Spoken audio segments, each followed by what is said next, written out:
Before we pray, let's listen to God's word and then we will pray together.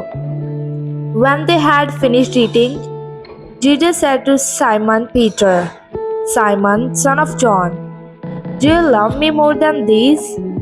"Yes, Lord," he said. "You know that I love you," Jesus said. "Feed my lambs again." Jesus said, "Simon, son of John, do you love me?" He answered, "Yes, Lord, you know that I love you." Jesus said, "Take care of my sheep." The third time, he said to him, "Simon, son of John, do you love me?"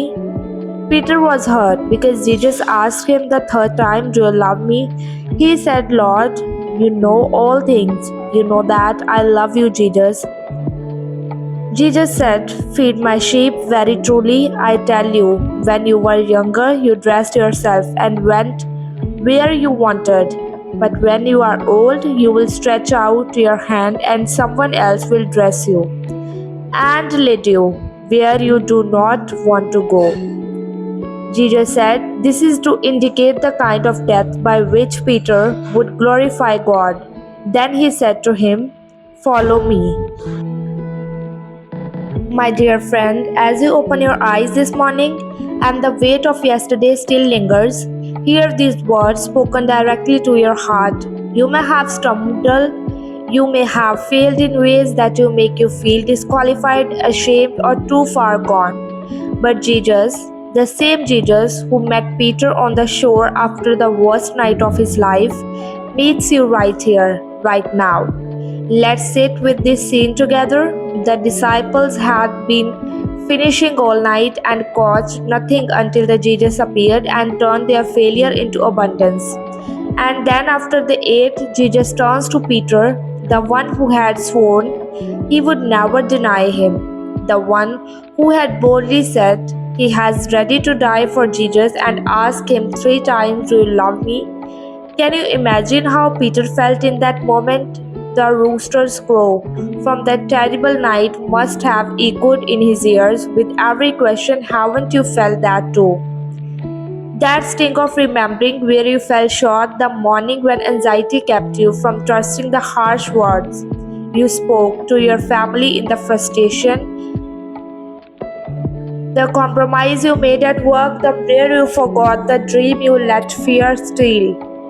Peter had denied his word 3 times publicly, fearfully, and here Jesus doesn't shame him.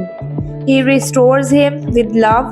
"Simon, son of John," Jesus says, using his old name as if to gently remind him who he was before grace claimed him fully. "Do you love me more than these? More than these other disciples? More than your fishing net? More than your own strength?" Peter answers humbly, "Yes, Lord, you know that I love you." No more boasting, just honest, broken love. And Jesus replies, "Feed my lambs, friend." This is the heart of how Jesus deals with our failure. He doesn't discard us, He doesn't write us off, He reinstates us into the purpose every time. Peter answered Jesus, gave him a new commission: "Feed my lamb, take care of my sheep." Feed my sheep. Your failure doesn't end your calling, it refines it in teaches your compassion. It makes you able to strengthen others because you know how weak you are without Him. If this restoration story is already speaking to your heart this morning, type "Grace Restore Me" in the comments. Think about your own mornings you wake up carrying yesterday's regrets, the project that didn't go well, the conversation you wish you could redo, the habit you promised to break but slipped into again, and the fear that you are not enough for your family, your responsibilities, your future. But Jesus is turning toward you this very moment, just as he turned toward Peter on that beach. He's not surprised by your weakness. He prayed for the Peter even before the denial happened. He knows you will falter and still he chooses you. Verse by verse, this passage breathes and hope. Jesus asked the question 3 times, matching Peter's 3 denials, not to rub it in but to heal it completely. Each question reaches deeper into the wound and replaces shame with the assignment. Feed my lambs, the little one who needs care, the vulnerable parts of your own life and the people around you. Your failure has given you eyes to see the hurting ones more clearly. Your brokenness has prepared you to be gentle with others who are breaking. Haven't you felt this too? The mornings when you feel like giving up because you let everyone down again, Jesus meets you in that exact place. He cooked breakfast for the disciples after their empty nets. He provided even after we failed. He restored every relationship before he restored responsibility. First love, then service. That order matters deeply for your day today. You are not defined by your worst moment. Peter wasn't neither. Are you the same Jesus who looked at the Peter after the denial, the look that broke his heart into the repentance? Now looks at you with eyes full of mercy. He sees your tears, your regrets, your desire to do better, and he says, follow me, not to get your act together. First, just follow me, right from where you are. If this truth is bringing you peace right now, type I'm stored in the comments. Picture it vividly. You're standing on the shore of a new day. The sea of yesterday's failure lies behind you. Jesus has a fire going, he has breakfast, ready provision in the middle of your mess. He calls you by the name, not with the condemnation, but with the tender question that draw out your love. And every time you affirm your love for him, even in its imperfect form, he gives you something beautiful to do. He trusts you again with his shape, your family, your work, your community, your own heart.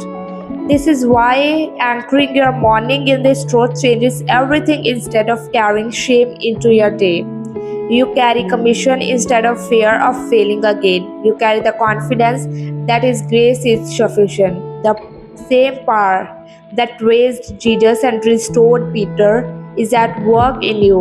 Your failures become the soil where deeper trust grows. Your weakness becomes the place where His strength is perfect. Remember how Jesus Himself rose early to pray. Depending on the Father, even in the perfect obedience, He understands the morning struggles. He knows the pull of anxiety, the weight of responsibility, the voices that whisper you are not enough. Yet He invites you to rise with Him into new mercies. You are seen, you are known, you are loved beyond your performance. The Good Shepherd who never loses one of his sheep has found you again. This morning He is not angry, He is restoring now. Let's pray together. Heavenly Father, Lord Jesus, our Good Shepherd and Restorer of broken lives, we come before you this morning with grateful yet tender hearts. We thank you that even in our failures you draw near, just as you met Peter on the shore after his greatest fall. You meet us here in the quiet of this new day, Lord Jesus. We surrender every regret from yesterday, every place we denied you by our fear, our anger, our doubt, our selfishness. We lay it at your feet. We know all the things you know that we love you. Even when our love is imperfect and faltering, forgive us, restore us, and reinstate us. Just as you did for Peter, Prince of the Peace, as we step into this day, we ask for your grace that covers every weakness. When anxiety tries to rise, remind us that you prayed for us before we even failed. When old pattern tempt us, strengthen us to choose love over fear. When we feel inadequate for the task ahead, caring for our family, showing up at the work, walking in the integrity, speak to us again, feed. My lambs, take care of my sheep. Jehovah Jireh, our provider, thank you for preparing abundance even after empty night. Thank you for the breakfast on the shore, daily bread, fresh mercies, new opportunities. Provide for our need today. Open door that no failure can close. Bless our loved ones, protect our home, heal every wounded relationship, restore trust where it has broken. Be the shade at our right hand, keep our hearts anchored in your unchanging love, so that fear cannot take root when we stumble today. And we might help us run quickly back to you, knowing restoration is always waiting, Good Shepherd.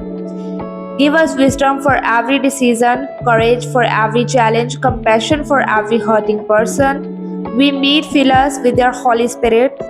Let our weakness display your strength. We pray for those watching this morning who feel disqualified by past mistakes.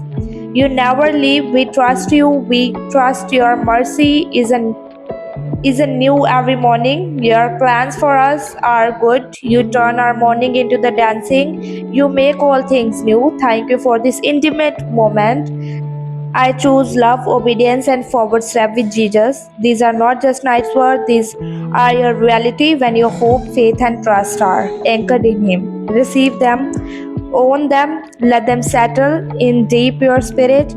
As you step into this day, if this prayer has touched your heart, please type Amen in the comments. I pray that every blessing in this prayer is now upon you. In the name of Jesus, and please let us know in the comment section if you would like us to pray for you specifically. May the grace and the peace of our Lord Jesus Christ be with you always. If they spoke to you, subscribe to be notified for the latest prayer like this.